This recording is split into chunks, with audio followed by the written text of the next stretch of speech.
नमस्कार विद्यार्थी मित्रांनो, स्वागत आहे आपल्या यूट्यूब चॅनल ज्याचं नाव आहे मोहित मोटिवेटेड एक्झाम चॅनल. आज आपण बघणार आहोत बालमानसशास्त्र आणि अध्यापनशास्त्र या विषयाशी निगडीत असणारे काही महत्त्वाचा घटक. हा घटक तुम्हाला येणाऱ्या महाटेट म्हणजे शिक्षक पात्रता परीक्षा आणि सीटेट म्हणजे केंद्रीय शिक्षक पात्रता परीक्षेसाठी अत्यंत उपयोगी असा ठरणार आहे. चला तर मग सुरुवात करूया व्हिडिओला. आज आपण या व्हिडिओमधून बघणार आहोत पियाजे यांच्याबद्दलची माहिती आणि परीक्षेमध्ये येणारे आणि विचारले गेलेले प्रश्न. चला तर मग सुरुवात करूया व्हिडिओला. जीन पियाजे या स्विस मानसशास्त्रांनी बालकाच्या बुद्धिमत्ता आणि ज्ञानाच्या विकासावर अत्यंत महत्त्वपूर्ण संशोधन केले.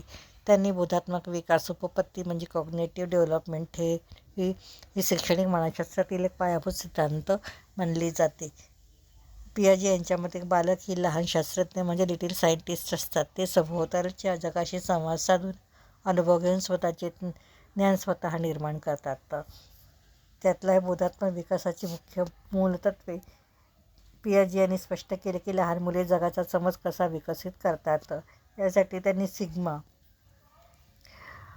वापरला आहे. आपल्या मेंदूतून माहितीच्या संरचनेची किंवा संकल्पनेचे लहान घटक. उदाहरणार्थ, एका लहान मुलाच्या डोक्यात 4 पायाचा प्राणी म्हणजे कुत्रा असा सिग्मा असू शकतो.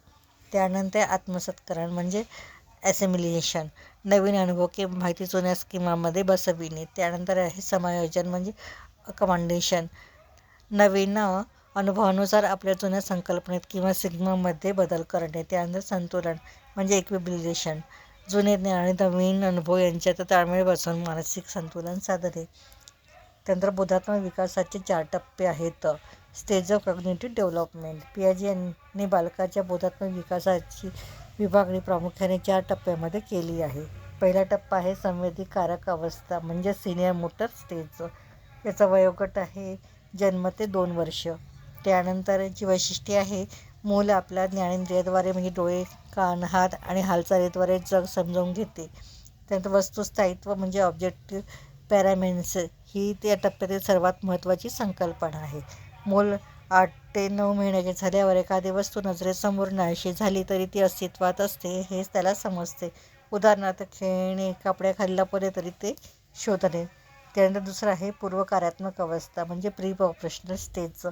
याचा वयोगट हा 2 ते 7 वर्ष असतो आणि याची अवस्थेची वैशिष्ट्ये आहे भाषा विकास वेगाने होतो, चिन्हे आणि शब्दांचा वापर वाढतो, अहमकेंद्रितता म्हणजे इकोसेंट्रिझम मध्ये वाढ होते, मुलाच्या वाटते की असे मला वाटते तसे इतर सर्वांनाही दिसते व वाटते.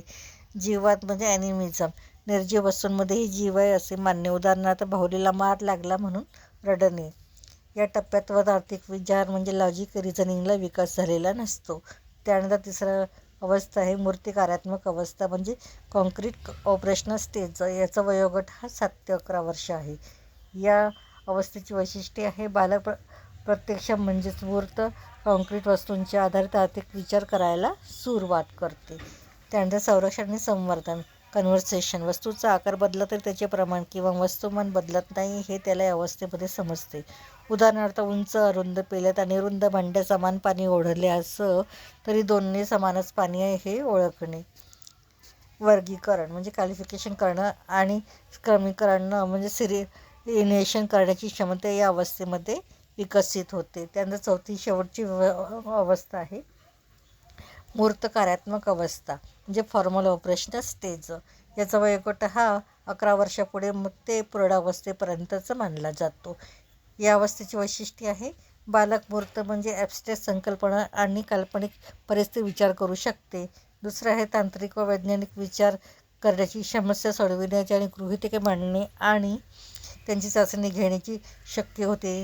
त्यानंतर कार्यकारभाव समजण्याची प्रकल्प या अवस्थेमध्ये येते. पियाजे यांच्या व्युत्पत्ती शैक्षणिक महत्त्व काय तर बघूया.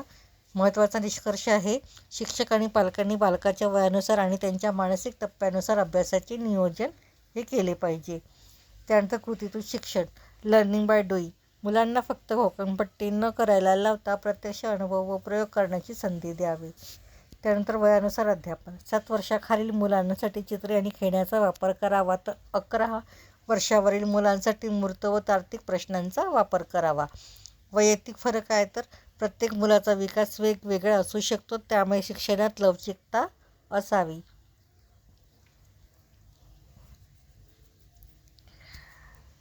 तर ही होती जीन पियाजेबद्दलची बोधात्मक अवस्थेबद्दलची माहिती. व्हिडिओ आवडल्यास व्हिडिओला लाईक करा, कॉमेंट्स करा, जास्तीत जास्त व्हिडिओ शेअर करा आणि चॅनलवर जर नवीन असाल तर चॅनलला सबस्क्राईब करायला विसरू नका.